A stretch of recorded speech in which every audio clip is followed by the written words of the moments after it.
on, guys? We are going over the South Florida Mini GP Development Day. I'm going to break this up between the Development Day, or really simply put, Practice Day that South Florida puts on for all their race weekends. And then I'm going to do the race footage because that, I just realized it's going to be about a 10-minute video. So we're going to split it up. I'm going to talk to you guys about the track, you know, kind of what to expect. What my experience was, and show you guys some pretty cool racing footage. So let's get into it. Right here, I've got the 85 out. We got there Friday evening, well, Friday, and long story short, we were gonna go do karts, but we asked the Bushnell employees if it was possible to just spend a little bit of extra money to ride our bikes. And they were like, yeah, you guys go tear it up. And the reason we did that is because there was nobody there, no one there with the public cart. So I was setting up my aim to start getting some lap data, some lap info. And I'm still learning the AIM Solo software, user interface, things like that. But it was pretty straightforward. And the coolest part about this particular setting on Friday evening is we got to ride under the lights, which was awesome. These kids, there's so many kids on GP bikes. This one right here is my buddy Graham on his YCF GP 110. So see you, Graham. And then this is his dad, Brandon, right here in the high vis leathers on the Y85. So it was a good time, and I hate to be the bragger here, but we basically started the roll on everyone coming out and riding bikes. It was kind of cool. Stefano said, hey, all the boys are coming back out. We're going to be riding. I'm like, heck yeah, dude. So this is Brandon. This was going to be, this weekend. He's been trying to come down to Bushnell for a really long time, and we finally made it work. And this was, I think, the greatest way to break the ice on learning how to ride Bushnell under the lights. It's just such an awesome setting. It's super cool. And then, whoop, just go on by. Ran a little wide, but you'll see guys on the 450s start coming through here. So I was like, man, I'm gonna tag on them as best as I can and see if we can't, just follow a little bit, or, see what kind of pace we can keep. So obviously they're, 3 times the size of my bike, more lean angle, more grip, more braking power. So I was like, it's a hopeless battle, but I was able to reel them in just a little bit on the brakes there, and then they power out, reel them in a little bit on the brakes, if we're being optimistic, and then it's just they're gone. This section is so fast, there was kind of no point after that. So here's the development day stuff. So I'm on my Z. I'm showing a lot of footage from the Z because there was a little bit more traffic in passing. But check this out. The kid in front of me in these red and white leathers on the scrum, it just something seemed off about him when I was following him. He's not smooth, but he's not abrupt. It's just kind of hard to pinpoint exactly what's going on. So I was like, I'm just warming up, getting used to everything, and then all of a sudden, whoop! I don't want to say I expected that coming, but he was riding really, it's erratic maybe, or just inconsistent maybe, but that was definitely going to happen. This is my buddy Kev I met this weekend. He's on a 181cc, I think, Takagawa kit on this drum. The bike is fast. I think this was his first time, he said, ever doing this. So this was really cool, but obviously you can see the door open up. So I tried to make a pass and be nice about it. I was going to wave, but he wasn't paying attention. And then I thought about going on the outside, but I should have cut up underneath him. So that gave too much space there. And you can just see it just pulls from my 143 kit here. So we come in, and I'm kind of debating. I'm a little far, I'm not too close, I'm not too far, and I thought, well, I'll just run this inside line, because this new layout, as you saw, we took that left. So what was cool is the development day too is there was about 6 groups, I believe, and they're paired up or set together as best as they can, where obviously you're not running with 450s, if you will, but most of the Groms and 125s ran together. Most of the GP bikes ran together. This was a good little battle up the hill there.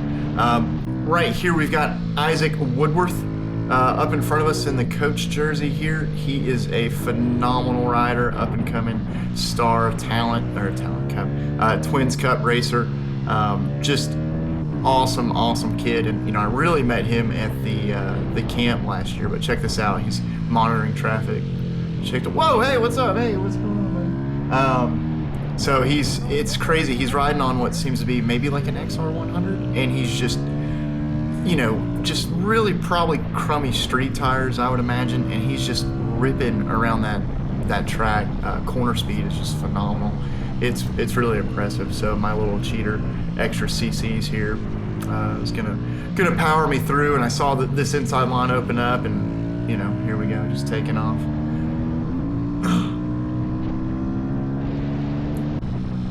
Some more traffic here, some more traffic, just good clean passing. And one of the great things about the development day is when you get into these scenarios where you run up on this traffic and you're trying to get around certain people, it's great because you have plenty of time to pick a pass. You don't have to stuff anybody, and it's great to see you might come up on a kid like this who might have some better corner speed, but he just doesn't have the power. So you can kind of sit back and follow. And as I say that, I split both of those riders. But this kid here, again, maybe it's a TTR 125.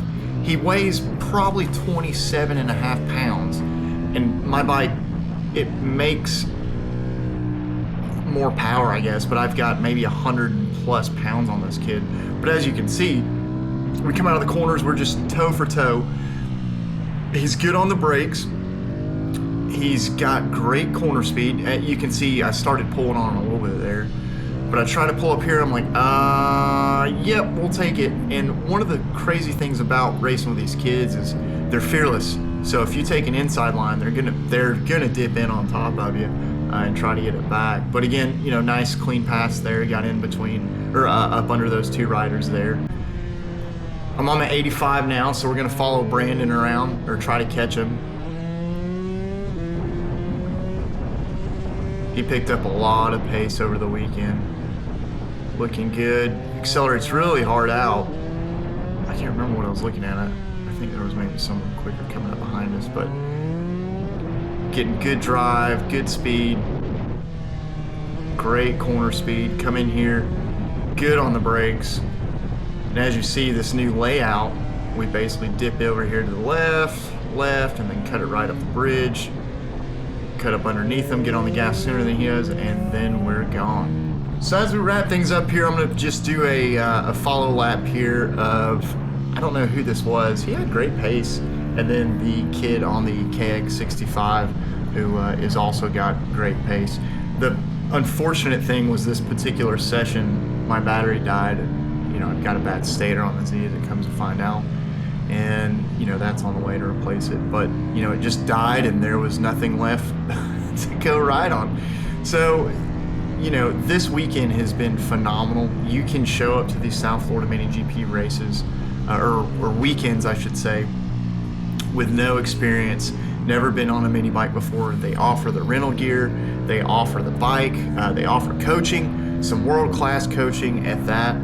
So you can get out there confidently, comfortably, and really ride in a great environment. And like I was talking about with these kids being, they're fearless. Well, they're fearless, but they're not completely reckless. And obviously you get paired up in a group where you don't really have to worry about that. So if you guys are having the slightest thought about getting out to one of these track weekends, you need to do it. You've got to do it. They've got their 2026 schedule. They've got a lot of great things working next year with FIM and doing the MiniGP stuff on the road to basically MotoGP, essentially.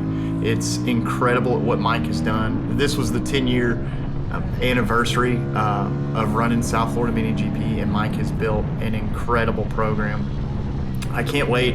I'll be back in January with these guys at Gainesville Raceway helping coach at the camp, so that's going to be an awesome opportunity. Again, if you've got a kid or if you're an adult who's wanting to learn how to ride better, efficiently, work on the fundamentals, get out there, maybe crash a little bit in a controlled environment, this camp is incredible. I've obviously got all their information down in the description below. I'll leave some cards and links to their websites and stuff, but guys, they've got MiniGP racing dialed in. There's a class for everything. You know, I think on the weekend there was 12 races on Sunday, but there was a couple different classes mixed in, and there's something from everybody, from all ages, from all types of bikes. And if you can get it out there, you can definitely do it. So thank you guys for watching. I hope you enjoyed some of this practice footage, some of this track day footage. As you can see, I was battling with this kid on this KX65 for quite a few laps until my bike finally decided to go kaput. So enjoy the rest of this lap. Thank you guys for watching. If you have any questions about Mini GP racing, Mini GP track time, be sure to hit me up. Leave all my contact information in the description below. But other than that, ride safe, have fun. We'll see you on the next one.